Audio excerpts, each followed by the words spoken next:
مزدہ دیجیے کہ ہیں وہ بے کسوں کا سہارا ہمارا نبی، بے کسوں کا سہارا ہمارا نبی، بے کسوں کا سہارا ہمارا نبی، بے کسوں کا سہارا ہمارا نبی، بے کسوں کا سہارا، بے کسوں کا سہارا، بے کسوں کا سہارا ہمارا نبی۔ حمد و صلات اس خالق کائنات مالک ارض و سما کے لیے ہے جس خالق کائنات نے ہم سب کو پیدا فرمایا ہے، اور لاکھوں کروڑوں انگنت درود و سلام امام الانبیاء محبوب کبریا حضرت محمد مصطفیٰ صلی اللہ علیہ وسلم کے لیے، جس کے لیے اللہ رب العزت نے اس کائنات کو بنایا ہے۔ اور دعا کرتے ہیں کریم خدا کی بارگاہ میں کہ الہ العالمین اس کائنات میں جو کوئی مسلمان کلمہ گو پریشان ہے اس کی پریشانیوں کو دور فرما، الہ العالمین جو بیمار ہے اسے شفا کاملہ عطا فرما، اللہ جو ظالموں کے ظلم کا شکار ہے اللہ اس کی مدد فرما،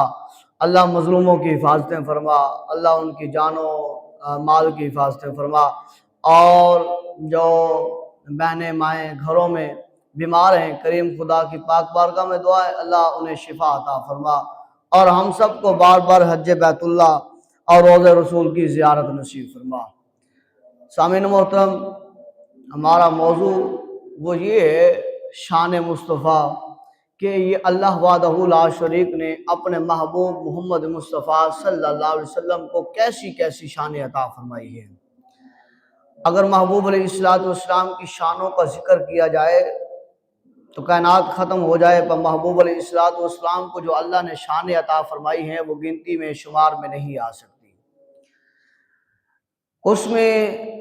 اللہ تبارک و تعالیٰ نے اپنے عظمت والے قرآن میں ارشاد فرمایا انا اعطیناک الکوثر، اے محبوب بے شک ہم نے تمہیں بے شمار خوبیاں عطا فرمائی ہیں۔ گویا فرمایا جا رہا ہے کہ اے محبوب بے شک ہم نے آپ کو بے شمار شانیں عطا فرمائی ہیں، اے محبوب صلی اللہ علیہ وسلم بے شک ہم نے آپ کو تمام جو ہے وہ خوبیوں سے نواز دیا ہے۔ تو حضرت عبداللہ بن عباس رضی اللہ تعالیٰ عنہ آپ فرماتے ہیں کہ اس سورت کو جو کوثر کہا گیا ہے، فرمایا اس سے مراد خیر کثیر ہے، یعنی کہ اللہ تبارک و تعالیٰ نے کثیر نعمتوں کو، کثیر شانوں کو، کثیر جو ہے وہ عظمتوں کو، کثیر برکتوں کو حضور علیہ السلام کو جو ہے وہ عطا فرمائی ہے، ان سے حضور علیہ السلام کو نواز دیا ہے۔ اور محبوب علیہ السلام کو اللہ تبارک و تعالی نے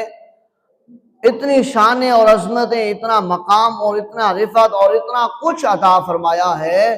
کہ اللہ وحدہ لا شریک نے محبوب سے فرمایا میرا محبوب جو کوئی تیری بارگاہ میں آ کر سوال کرے اسے خالی نہ لوٹانا، اسے عطا کر کے بھیجنا،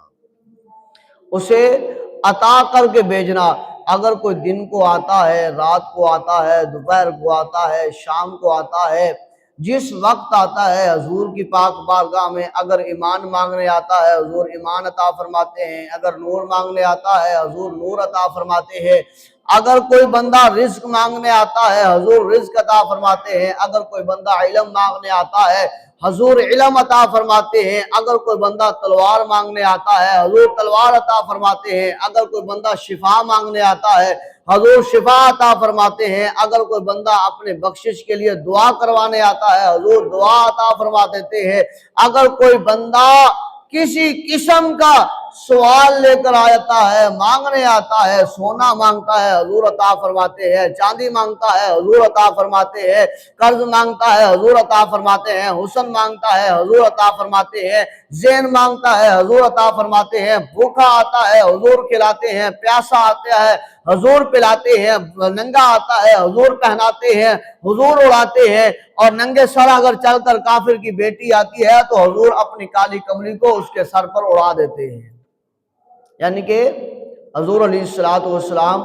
عطا فرماتے ہیں، کس کی عطا سے؟ اس کریم خدا کی عطا سے۔ حضور ہر کسی کے سوال کو حضور اس کا جواب عطا فرماتے ہیں، کس کی عطا سے؟ اس خدا کی عطا سے۔ حضور نے فرمایا وَإِنَّمَا أَنَا قَاسِمٌ وَاللَّهُ يُؤْتِي، اور بے شک میں تقسیم کرتا ہوں اور اللہ تعالیٰ مجھے عطا کرتا ہے۔ یہ مشکوٰۃ شریف کی حدیث مبارکہ ہے۔ حضور نے فرمایا بے شک میں تقسیم کرتا ہوں، واللہ یؤتی، اور اللہ مجھے عطا کرتا ہے۔ عطا کس نے کیا؟